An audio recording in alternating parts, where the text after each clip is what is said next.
Hello साथियों, मैं हूं आपका कौशलन सिंह। स्वागत करता हूं आपके अपने YouTube channel online teaching with Kaushal में। दोस्तों, आज मैं आपके लिए बहुत ही इम्पोर्टेंट क्वेश्चन लेके आया हूं।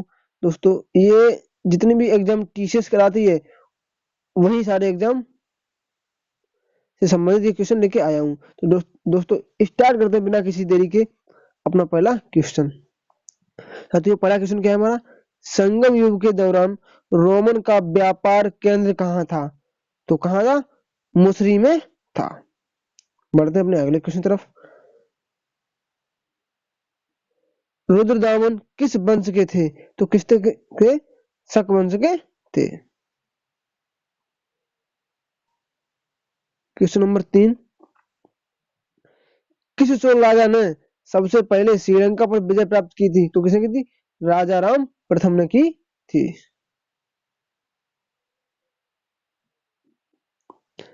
बृहदेश्वर मंदिर किसने बनवाया था? राजा राज चोल ने बनवाया था। क्वेश्चन नंबर 5, नटराज की कांस्य की मूर्ति किसके काल में बनाई गई थी?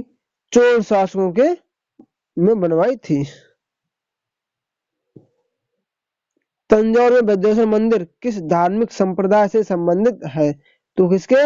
नयनार एक ऐसा धार्मिक संप्रदाय है जिससे संबंधित है। क्वेश्चन नंबर 7, श्रीलंका पर विजय प्राप्त करने वाला चोल वंश का पहला राजा कौन था? तो कौन था? राजेंद्र प्रथम। दोस्तों, मैंने ऑप्शन इसलिए नहीं दिए क्योंकि इस बार जो मैंने ये सारे जो क्वेश्चन बनाए हैं ये टीसीएस के आए हुए हैं। मतलब जितने भी एग्जाम टीसीएस कराती है उससे संबंधित सारे क्वेश्चन हैं। संगम साहित्य प्राचीन और मध्यकालीन भारत के किस भाग से संबंधित है? तो किससे? दक्षिण भारत से संबंधित है। अधिकांश चोल मंदिर किसको समर्पित थे? भगवान शिव को समर्पित थे। संगम साहित्य के संरक्षक कौन थे? दोस्तों कौन थे? पांड्य थे। कौन थे? पांड्य थे।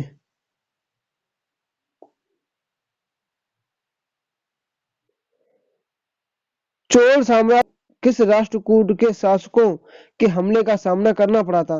तो किसका करना पड़ा था? कर्ण तृतीय का सामना करना पड़ा था। पुहार शहर की स्थापना किस राजा ने की थी? तो किसने की थी? कार्यकाल ने की थी।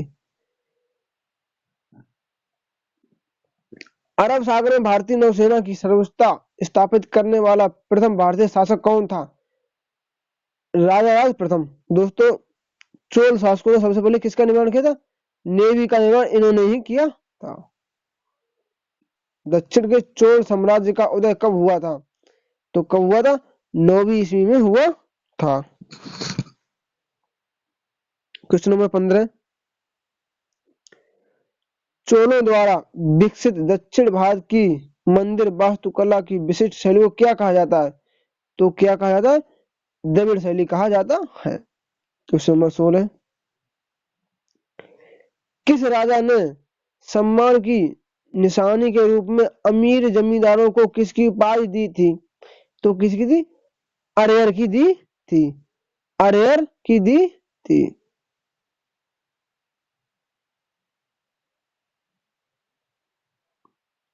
चोल साम्राज्य ने ज्यादातर भारत के किस क्षेत्र में शासन किया?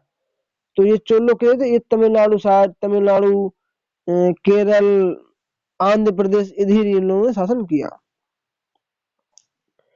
गुप्त साम्राज्य का संस्थापक किसे कहा जाता है? तो किसे कहा जाता है? श्री गुप्त को कहा जाता है। गुप्त काल में चांदी में कौन सा सिक्का जारी किया गया था? कौन सा? रूपक। इसको रूपक कहते थे गुप्त काल में। किस राजवंश के सिक्कों से संगीत के प्रति उनके प्रेम का पता चलता है? तो किसके? गुप्त राजवंश। दोस्तों, समुद्रगुप्त से संबंधित जो क्वेश्चन है, समुद्रगुप्त ऐसा शासक था जिसने सिक्के पर बीड़ा छपवाया था। गुप्त शासक समुद्रगुप्त ने अपने सिक्कों पर किस वाद्य यंत्र को बजाते हुए दिखाया गया है? तो किसको? बीड़ा दिखाया गया है। गुप्तों की राज दरबार की भाषा क्या थी? तो क्या थी? संस्कृत थी। गुप्त काल में सर्वाधिक संख्या में किसके सिक्के जारी किए गए थे? तो किसके? सोने के सिक्के जारी किए गए थे।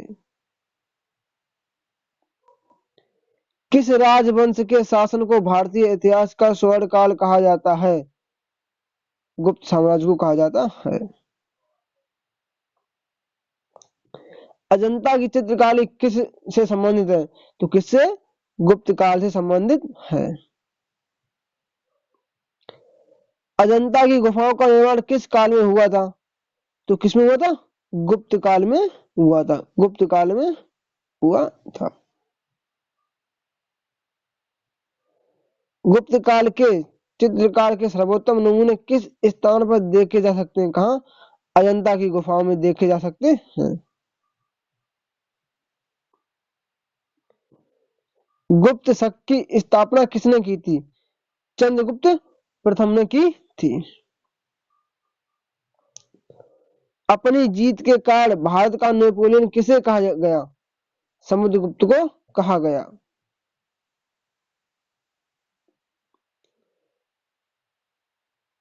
इलाहाबाद स्तंभ शिलालेख की रचना किसने की थी? हरिसेन ने की थी। विक्रम संवत की शुरुआत कब हुई? 57 ईसा पूर्व में हुई। पाल वंश का शासक कौन था? तो कौन था? गोपाल। शक युग की स्थापना कब हुई? 78 ईसा पूर्व शक गुप्त की स्थापना हुई। कुषाण काल में सबसे बड़ा विकास किस क्षेत्र में हुआ? किसमें हुआ? कला में हुआ। कुषाण मूर्तियों का सबसे बड़ा संग्रह किस संग्रहालय में स्थित है? किसमें? मथुरा में स्थित है। द्वितीय अशोक किसे कहा जाता है? कनिष्क को द्वितीय अशोक कहा जाता है। किस कुषाण शासक ने बौद्ध धर्म को संरक्षण दिया था? कनिष्क ने दिया था। सबसे प्रसिद्ध कुषाण शासक कौन था? कौन? कनिष्क था। सातवाहन साम्राज्य के संस्थापक कौन थे? सिमका। जूनागढ़ चट्टान शिलालेख किससे संबंधित है? यह रुद्रदामन से संबंधित किससे? रुद्रदामन से संबंधित है। असम का पुराना नाम क्या था? कामरूप असम का पुराना नाम था। पुरुषपुर किसका दूसरा नाम है? पेशावर का है। अर्थशास्त्र किसके द्वारा लिखा गया? कौटिल्य के द्वारा लिखा गया है। तटीय उड़ीसा का प्राचीन नाम क्या था? कलिंग था। या इसे उत्कल भी कहा जाता। क्या? उत्कल भी कहा जाता था। अशोक के शिलालेखों में किस लिपि का प्रयोग किया गया? ब्राह्मी लिपि का प्रयोग किया गया। वह कौन सा साम्राज्य जिसने सबसे पहले युद्ध में हाथियों का प्रयोग किया था? मगध ने किया था। वर्तमान में तक्षशिला विश्वविद्यालय किस देश में स्थित है? तो कहाँ है? अपने पड़ोसी देश पाकिस्तान में। पाकिस्तान में है। अशोक ने किस शिलालेख में कलिंग युद्ध का वर्णन किया? 13वें शिलालेख में कलिंग युद्ध का वर्णन किया। किसने मूल रूप से प्रसिद्ध बौद्ध सांची स्तूप का निर्माण कराया? अशोक ने करवाया। तक्षशिला विश्वविद्यालय किन दो नदियों के बीच स्थित था? सिंधु और झेलम के बीच स्थित था। दोस्तों, वीडियो अच्छा लगा हो तो कृपया लाइक, शेयर और चैनल को सब्सक्राइब जरूर करें। धन्यवाद। Thanks for watching.